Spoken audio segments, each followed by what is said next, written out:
안녕하세요. 한참 만에 뵙습니다. 제가 요즘 진짜 바빠가지고 계속 어, 올려드려야 될 내용들이 있는데 자꾸 밀리네요. 6월 10일까지는 제가 계속해서 바빠가지고 이렇게 자주는 못 올려드리고 꼭 필요할 때 올려드리도록 하겠습니다. 오늘은 제가 우리 그 비료 중에 이제 비료는 크게 유기질, 무기질 이렇게 나누는데요. 무기질 비료가 아주 일찍부터 생장 초기부터 생장이 거의 끝나는 시점까지 이제 반드시 들어가는데 그 무기질 비료에 관련해서 이제 그 안에는 어떤 원소들이 있고 또 어떤 역할들을 하는지에 대해서 오늘 간단하게 좀 말씀을 드리도록 하겠습니다. 자, 지금 이제 아주 굉장히 많이 자랄 때죠. 조금 신화가 빠른 곳은 이미 나와 있고 일반적으로 외기와 유사하게 키우는 분들은 아직 안 나왔죠. 지금 대략 콩알만 하다고 할까요? 좀 작은 거는 그보다 좀 작을 수도 있지만 지금 뭐 아직 콩 정도, 은행알 정도 뭐 이런 정도, 은행알은 좀 크네요. 그런 정도 수준의 벽들을 뚫고 막 올라오기 직전이죠. 대부분 이제 6월 달에 많이 나오니까 저도 그 약식 분갈이나 또 화장토 가리를 통해서 이제 그 신화가 뿌리가 덮고 있으면은 그 뿌리를 잘라주거나 옆으로 밀어서 신화가 잘 나올 수 있게끔 이제 이런 방법을 취해서 이제 꺼내는데요. 이런 시기에 주로 이제 우리가 많이 필요로 하는 비료가 바로 무기질입니다. 무기질이라는 것은 우리 난초 춘난에서 많이 주는 게 꽤 여러 가지가 있는데 그 중에 이제 그 가장 많이 오래전부터 사용하는 것이 바로 요 이제 하이폰 X를 많이 사용을 하죠. 보면은 이렇게 NPK 단위가 6대 10, 6, 15가 질소, 인산, 가리 성분을 비율을 얘기하는 거고, 그리고 여기 보면 뭐라고 써 있냐면 식물이 생육에 필요한 15종류의 필수 영양소. 이거는 이제 필수 영양소라는 것은 이제 다량 영양소가 있고 미량 영양소가 있는데 이거는 반드시 필요하다라는 건데 다량 원소 같은 경우가 9가지 그리고 이제 미량 원소가 8가지가 있고 그 외에도 또 있어요. 또 요거는 다이나그로 최근 애들도 많이 쓰죠. 7대 9대 5 이렇게 비율로 되어 있어요. 좀 틀리죠. 이 봄용들은 질소 앞에 함량이 높습니다. 가을은 이제 그게 좀 낮죠. 그러면 이제 우리가 무기질 비료 중에 지금 다량 영양소, 그걸 또 이제 다량 원소라고 그래요. 필수가 이제 크게 두 가지로 이제 나누어지는데 다량 원소가 있고 미량 원소가 있습니다. 그래서 이제 이게 왜 필요하냐?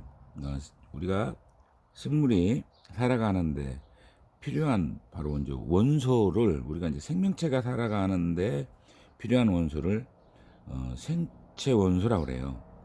그다음에 이러한 원소들이 없으면 생명체를 영위할 수 없는, 그래서 반드시 필요한 원소를 우리가 필수 원소라고 그러고, 그다음에 또 이제 필수는 아니지만 도움을 주는 게 있습니다. 그걸 유익 원소라고도 합니다. 이렇게 이제 크게 세 부류로 나눠지는데요. 그러면 이제 다량 원소는 어떤 것들이 있냐면 제가 이제 9가지라고 말씀을 드렸죠.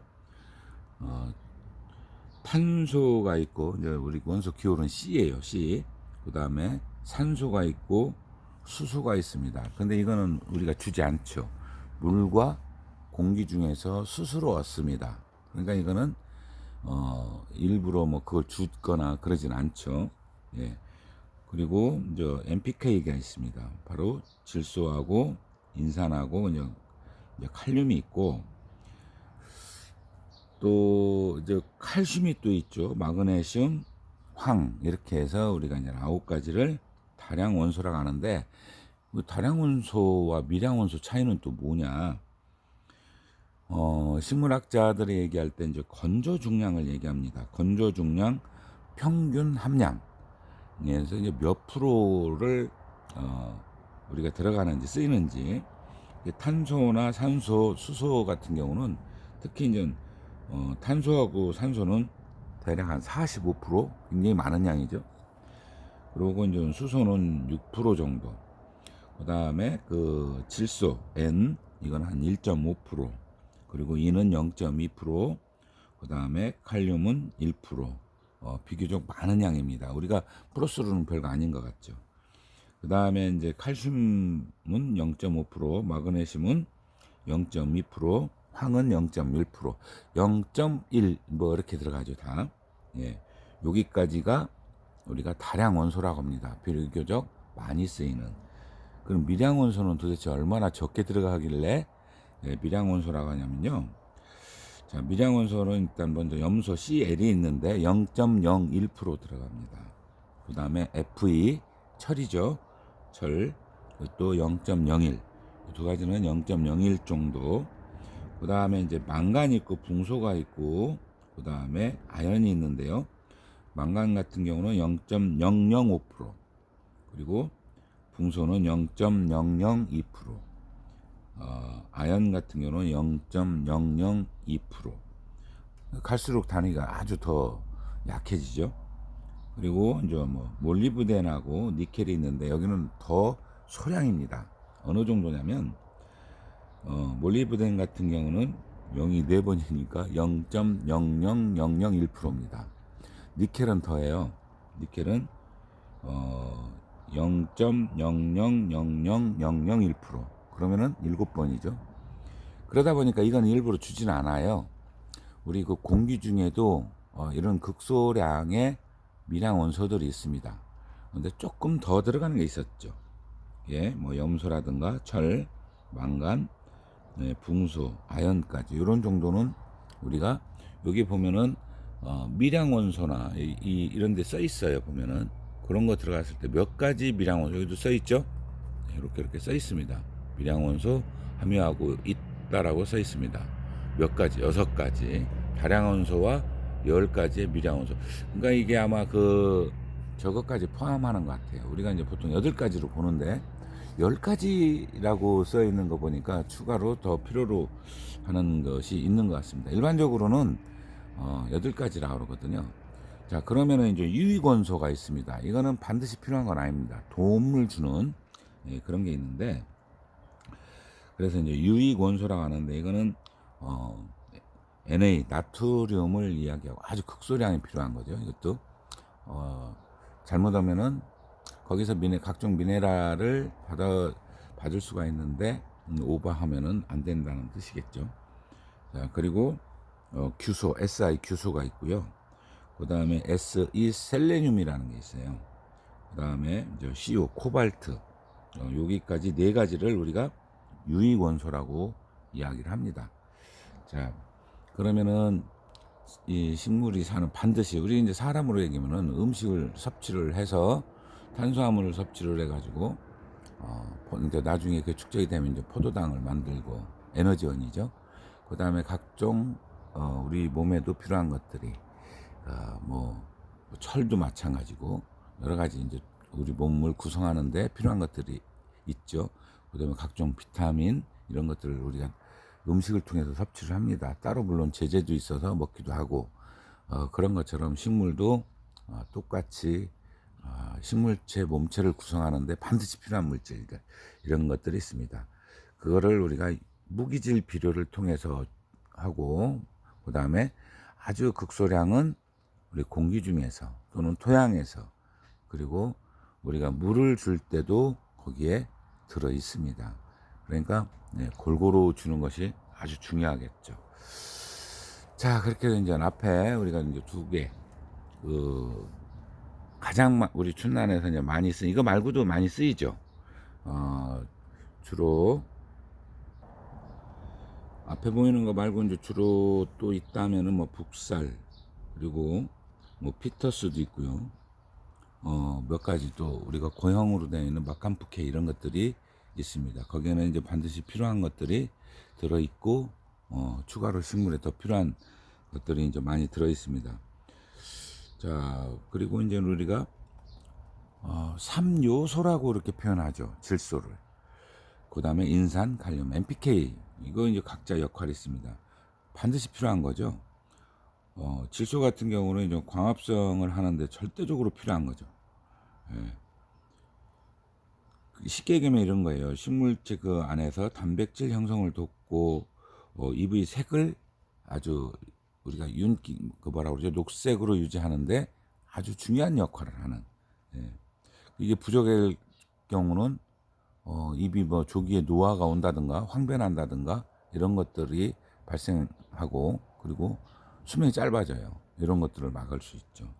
그다음에 인산 같은 경우는 뭐 인산 화합물로 인성분을 이제 주원료로 한 비료를 말하는데요. 꽃붙음도 좋아지고 우리가 이제 종자를 결실할 때 아주 튼튼하게 해주는 그거를 우리가 뭐 과인산석회, 인산 암모늄 뭐 이렇게 이야기를 합니다. 뭐 칼륨은 우리 이제 식물체 안에서 이제 탄수화물, 질소화합물의 이제 합성, 그걸 동화작용 이런 것을 돕고 개화, 결실 역시 그 다음에 이제 그런 건 촉진을 하고요. 그 내병성을 강하게 우리가 그 병용 뭐라 그러죠? 병충해의 저항력을 키워주는 거. 그리고 냉해도 예방이 되는 걸로 알려져 있어요. 그러니까 그만큼 뿌리도 이제 튼튼해지고요. 이렇게 보통 알고 계시면 될 것 같습니다. 자, 이제 제가 얼마 전에 이제 난초가 문제가 생겨서 이제 이것저것 얘기를 듣다가 오늘도 이제 제가 또 한 번 또 이제 강조를 하는 부분이 있습니다. 비료를 규정 농도 이상 절대 주시면 안 됩니다. 이 비료장애 한번 발생하면 굉장히 심각해져요.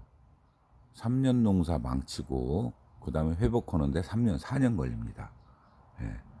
열심히 키워서 또 그 소득을 목적으로 집중적으로 그걸 요즘 이제 뭐 재테크 이렇게 얘기하잖아요. 그걸 목적으로 잘 키우는 분이 한 번에 출하 직전에 망가뜨리는 경우도 많습니다. 조금 욕심을 냈다 그런 일이 생기니까 특히 비료 많이 주는 시기에 비료 농도 장애를 일으키지 않도록 규정 오히려 미만 자주 주는 게 좋습니다.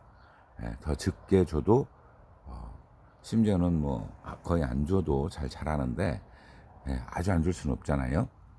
그러니까 농도를 반드시 꼭 지켜서 그런 불상사가 없도록 했으면 좋겠습니다. 자, 제가 이제 비료를 두 가지를 말씀을 이 앞에는 보여드렸고 나머지는 제가 이제 몇 가지만 더 소개를 했는데 그 외에도 좀 있어요.